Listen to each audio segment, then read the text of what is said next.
Yo, como presidente del Colegio de Abogados, soy muy respetuoso de la forma de ejercer de todos mis colegas, pero yo creo que hubo algunos errores de parte de la defensa. Primero, presentaron una apelación respecto de esta medida sustitutiva, cuando la apelación solamente procede respecto de la prisión preventiva. Lógico. Entonces, claro, perdieron un montón de días en esto. Que nos digan por qué el señor Serrano, por ejemplo, no ha sido vinculado.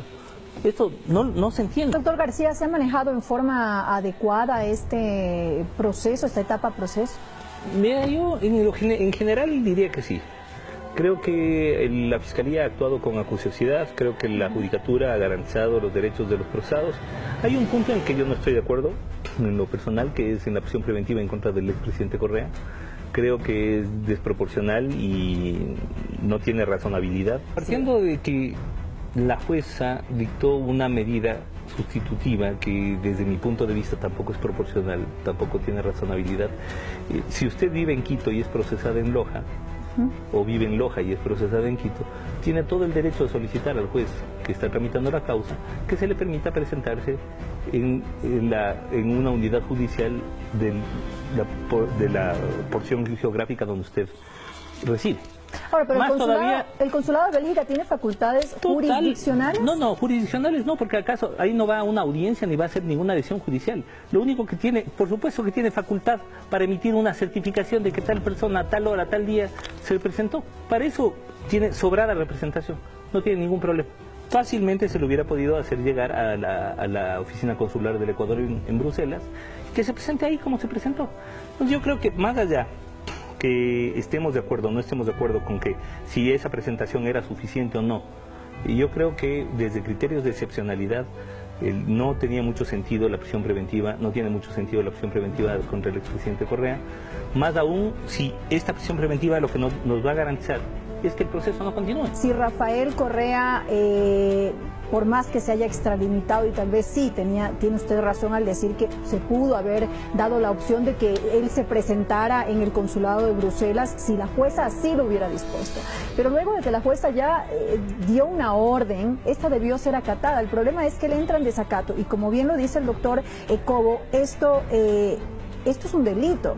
Y no debería más bien tener alguna otra sanción penal, una sanción por haber incumplido la orden de la jueza. Bueno, eso sería una doble criminalización, además de un procesado penalmente.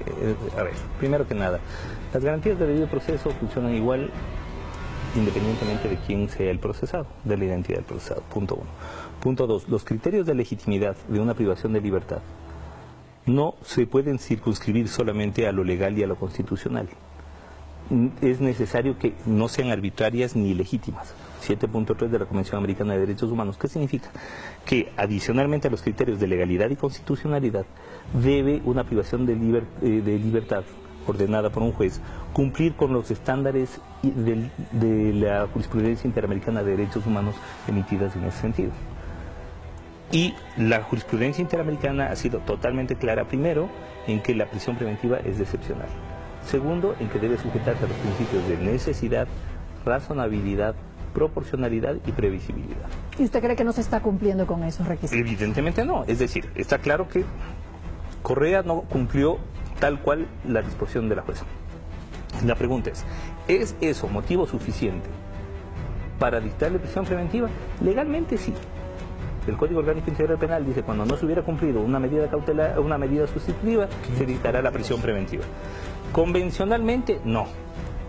¿Por qué? Porque le estamos poniendo a la prisión preventiva como una consecuencia necesaria de la no presentación o de la presentación imperfecta, digamos, porque se presentó, pero no se presentó donde dijo la jueza. Y yo creo que esto merecería un poco más de reflexión. ¿Hasta dónde es proporcional y necesario que se le haga venir a una persona 2 veces al mes, viviendo al otro lado del Atlántico? Esto me parece desproporcionado. Se trate de quien se trate. No asumamos que es el expresidente Correa, asumamos que es un migrante ecuatoriano que está procesado penalmente acá. Tendría que gastarse sobre los $5.000 al mes solamente en la presentación periódica conforme establece la jueza. Ahora, obviamente el señor Correa como procesado está en todo el derecho de solicitar el asilo donde considere conveniente. En Bélgica creo que si no le dan asilo, por lo menos le permitirán una residencia permanente y legal, porque siendo casado con una ciudadana belga, Entiendo que alguno de sus hijos es belga también. Entonces yo creo que muy difícilmente se va a dar una deportación, una extradición de eso, y todo eso, ojo, si es que no es ya ciudadano belga.